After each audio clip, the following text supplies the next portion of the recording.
Welcome back to the deep dive. Today, we are stepping right into the fire of professional qualification exams, specifically the ACCA. If you've ever been in that world or even just sort of stood on the periphery of it, it feels less like a series of tests and more like an ultramarathon. It's an endurance sport. hmm Absolutely. It's physical, it's mental, and honestly, it's emotional. And there's this constant background noise, isn't there? The peers, the LinkedIn posts, the family asking, "Are you done yet?" All chanting, go fast, go fast. Exactly. And that pressure, it creates this very specific dilemma, which is the heart of what we're unpacking today. The temptation. The temptation to register for two papers at once. You want that ACCA ticket and you wanted it yesterday. So the logic seems sound, right? Why not double up? But our sources, and we've looked at everything from student forums to official guides, they all suggest it's not quite that simple. It never is. No. And the mission here is to move beyond that hustle culture advice you see everywhere. We're looking at doubling up not as a time saver, but as a calculated strategic risk. It's about asking, does this actually make sense for my life right now? Because getting it wrong isn't just a fail, it's months of your life down the drain. Okay, so let's start with the headspace, the psychology of it. I think we've all felt that FOMO factor. Oh, yeah. You open your WhatsApp study group and someone's boasting they've registered for 4 papers. Right. And immediately your internal narrative just shifts. It goes from I'm on track to, oh my God, everyone is ahead of me. But we have to dissect why that pressure exists. It's not just ego, it's fear. No, and there are practical things too. The sources mention workplace whispers, bosses hinting that so-and-so finished in 2 years. And the money. Exam fees aren't cheap. There's this idea that if you cram them in, you save on fees or you get that salary bump sooner. Which is a dangerous way to measure it. It's a fundamental trap. Our sources are so clear on this. Comparing your progress is a mistake. Everyone's pace is different because everyone's life outside that exam hall is different. And that speed can actually be the very thing that trips you up. Right. If you rush and you fail both, you haven't gone faster. You've effectively stopped. You're actually moving backward because of the retake time and, the blow to your confidence. It's a great point about moving backward. A fail requires recovery time. So if we accept that speed isn't the only metric, we need a litmus test. How do you know if you are the person who should attempt to? Because let's be fair, some people do it, they pull it off. It's not impossible, no, but the profile of success is very, very specific. Our sources use this great vignette of a student named Jamal. Okay. So let's look at Jamal's reality. He's a recent graduate, 22 years old, just finished university, and here's the crucial detail. 0 family obligations. And he's studying full-time, so no boss breathing down his neck about month end. Correct. So Jamal signed up for FR and PM because he had full days available. Literally 9 to 5 to study. He could space them out. So 1 week on FR, the next on PM? Or even split the day, morning for one, afternoon for the other. He had the bandwidth. That's the profile.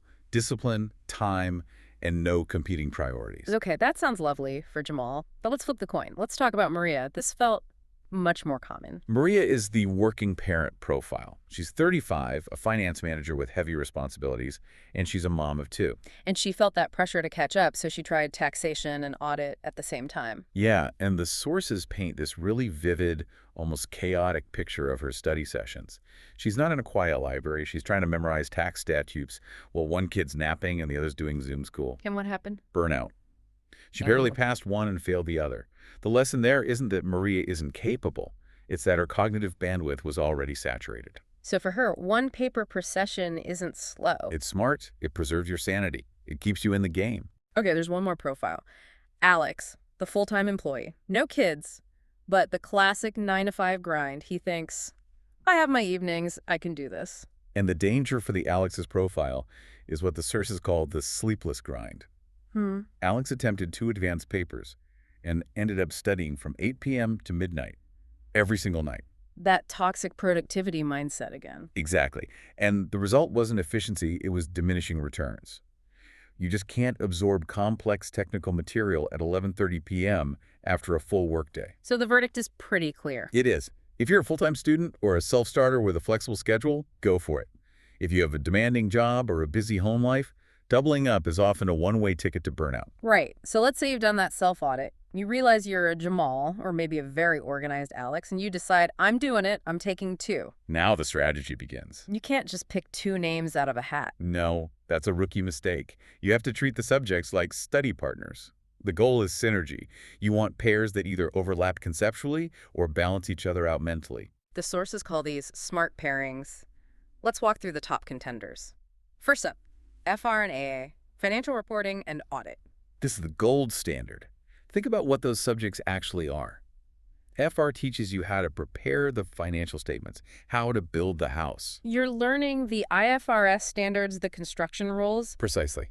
And audit. Audit teaches you how to inspect the house. Exactly. You can't audit a set of statements if you don't know how they were supposed to be built in the first place. So when you're studying IAS 16 for FR, You're also learning what you need to verify for audit. I get it. You're seeing the same concepts from two different angles. it's double exposure. It's almost like one giant subject. When you study for one, you're inadvertently prepping for the other. It's efficient. Okay, that makes perfect sense. Next one, PM and FM, performance management and financial management. They sound similar, but they're different in nature, and that balance is beautiful. PM is mostly internal decision-making, costing methods, that kind of thing. Management accounting. Right, and FM is external financial strategy, markets, hedging. So different worlds, but the benefit is what? The type of brain work. Exactly that. FM is heavy on the numbers. NPV calculations, formulas. PM, while it has numbers, is much more conceptual. You have to explain why the numbers look the way they do. So you avoid study monotony, you can switch gears. You can switch from a heavy calculation session to a theory-based case study. It uses different cognitive muscles. It's like switching from cardio to weights at the gym. I like that analogy. And the third, smart pairing. Taxation and law, TX and LW. These sound a little dry, if I'm being honest. They can be, which is why pairing them is so smart. They're both text-heavy, rule-based subjects, but they overlap. Tax laws and business laws govern the same transactions, So it feels less like two separate worlds. and more like one large legal framework. The golden rule, from the sources, seems to be combine one demanding paper with one lighter or more familiar paper. Don't try to be a hero. Which brings us nicely to the danger zone, the combinations that seem designed to make you fail. Oh, absolutely. The most dangerous is the double heavyweight. Give us the horror story. SBL and SBR, Strategic Business Leader and Strategic Business Reporting. Even the names sound heavy. Why is this so bad? SBL is a 4-hour case study exam. It's a marathon of strategic thinking. SBR is deep, complex IFRS application. It's incredibly technical. So it's not just the volume of reading. It's the mental gear switching. SBL requires you to zoom out, big picture. SBR needs you to zoom in, microscopic detail. Asking your brain to do both at once is just unsustainable. You end up doing neither one well. Exactly. And then there's the all-numeric trap, pairing FR with FM. They're both math heavy. You just fry your brain. Consolidation math in FR, then investment appraisal math in FM. There's no conceptual break. It's just number crunching until your eyes cross. And finally, the similar skills confusion. I was surprised by this one. Taking audit and advanced audit together is a bad idea. You'd think it would work, but the procedures are so similar that under pressure, your brain gets confused. You might apply a basic audit procedure to an advanced question and score no marks. You want distinction to help your memory anchor things. So variety is the spice of passing exams. In this case, yes. Okay, let's pivot to the anatomy of failure. When doubling up goes wrong, how does it happen? The sources have a top 5 list. Number 1 is knowledge gaps. The Swiss cheese model. When you try to cover 2 syllabuses, you inevitably skim. You skip a chapter here, a topic there. And with ACCA, everything is examinable. So 2 papers means 2 massive syllabuses where you might have holes. The risk just multiplies. Number 2, inefficient study methods, the passive reading trap. This is huge. Students log 300 hours, but they're just highlighting text. That's not learning. With 2 papers, you don't have time for that. You have to be doing active recall, practice questions. Which leads to number 3, lack of regular revision, the forgetting curve. It's so fast. If you study a topic in week 1 and don't touch it again until week 8 because you were busy with the other paper, it's gone. You have to keep all the plates spinning. Number 4 is poor exam technique, waffling on your favorite question. It's just the math of the exam. The pass mark is 50%. You don't need to be perfect. You need to be complete.